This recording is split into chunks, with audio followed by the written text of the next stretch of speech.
নমস্কার সবাইকে, সম্পাস blog and শর্টসে সবাইকে স্বাগত জানাই। আজ বৈশাখ মাসের মঙ্গলবার, হরিশ মঙ্গলচণ্ডীর পুজো। গৃহে গৃহে যিনি মঙ্গল প্রদান করেন দেবীর সেই স্বরূপ ভক্তের কাছে মঙ্গলচণ্ডিকা নামে পরিচিত। বৈশাখ মাসে প্রতি মঙ্গলবারে মঙ্গলচণ্ডীর ব্রত পালন করা হয়ে থাকে। মান্যতা আছে যে গৃহে মঙ্গলচণ্ডীর পুজো করা হয় সেই গৃহে মায়ের কৃপায় কখনো কোনো অমঙ্গল হয় না। প্রতি বৈশাখ মাস জুড়ে মঙ্গলবার করে সধবা ও বিধবা দুই সম্প্রদায়ের নারীরাই এই ব্রত করে থাকে।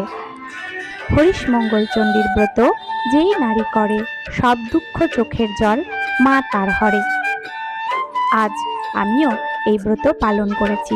নানা রকম ফুল, ফল, তুলসী পাতা, দূর্বা, আলো চাল, কাঁঠালি কলা, মালা, ঘট, আম পাতা ও নৈবেদ্য দিয়ে ব্রতীরা পালন করে। এই দিন ছোলা ও গুড় খাওয়ারও রীতি রয়েছে। তো চলো আমি তোমাদের সাথে এই পুজোটা কিভাবে করি সেটা শেয়ার করছি। তো দেখতে থাকো আমার মা মঙ্গলচণ্ডীর ব্রত।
পুজো শেষ করে ফেলেছি, আর এখানে দেখো আমি লুচি ভেজে নিচ্ছি।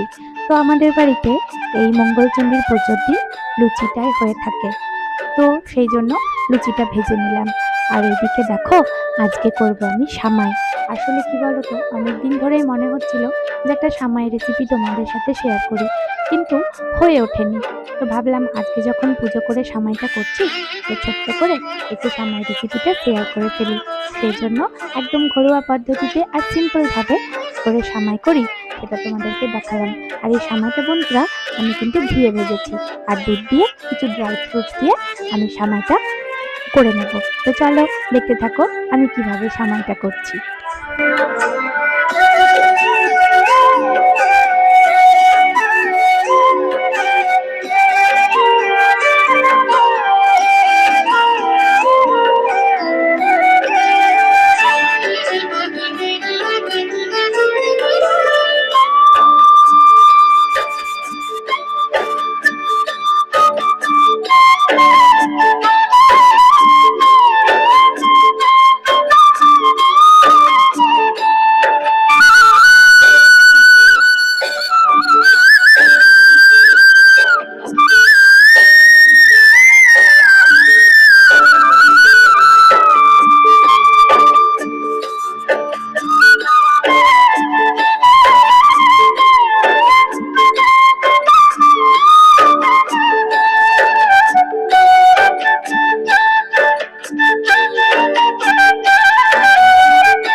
তো আমার সামাইটা রেডি হয়ে গেছে। তো কেমন হয়েছে বন্ধুরা আমার সামাইটা? যদিও বা আমি এত এক্সপার্ট রাঁধুনি না, তবুও গৃহিণী তো ছোট ছোট অভ্যেস করতেই হয়। তো চলো, এই ছিল আজকের মেনু: ফল প্রসাদ, ছোলার ডাল, সামাই আর লুচি। তো আমার ব্লগটা আজকে এই পর্যন্তই থাকছে, এর বাড়তি আর করছি না। যাই হোক, তোমরা একটু কষ্ট করে দেখে নিও, কেউ স্কিপ করে দেখো না। আর অবশ্যই সবাই কমেন্ট করো, কমেন্ট করতে আমার খুব ভালো লাগে জানো তো, আর কমেন্ট করতেও ভালো লাগে। তো চলো, সবাই ভালো থেকো, সুস্থ থেকো, সাবধানে থেকো। দেখা হবে পরের একটা